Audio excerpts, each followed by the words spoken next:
You see this heater right here? This is a Pentair pool heater. And 2 days ago, it was completely broken.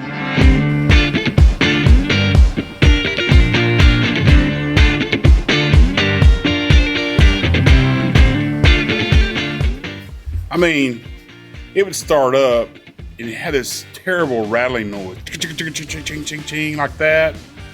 And then it would run for about 20 minutes, then shut off. And then after a while, it'd go through the whole process again. Obviously, something was wrong with the heater. So I called this repair company.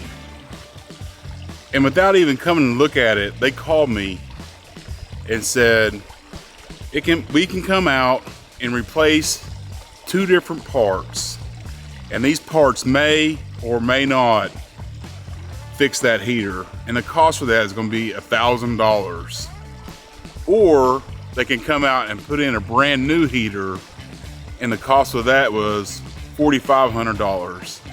Granted, they didn't come out to my property and look at my heater, not one time. They just quoted that stuff sight unseen.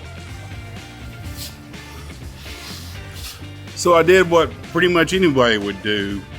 I got on YouTube and started watching videos. And I came across this guy, and he had a similar problem. And what did he do? He went through step by step how to fix it. I ordered this part right here and this part right here off of Amazon for about $50 to $60. Went out to my pool heater and took it apart. In about 3 hours, I was able to completely take my heater apart, replace these 2 parts, put it all back together, and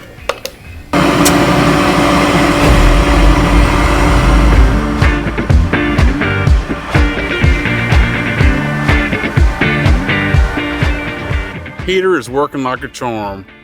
No rattles, no shimmies, no shakes.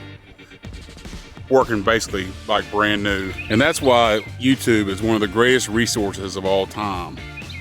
Where else can you find a place to fix your pool pump, fix your pool heater, fix your car, learn how to shoot a video, learn how to edit a video, all in one place? I mean, it's amazing. YouTube is amazing. I know sometimes it's frustrating. It's frustrating to find the videos that you want to watch. It's frustrating to be a content creator, to get your videos seen, you know, to create any kind of traction at all. But man, YouTube is so powerful and it's such a good resource. Sometimes you just can't do without it. Thanks for watching. We'll see you on the next one.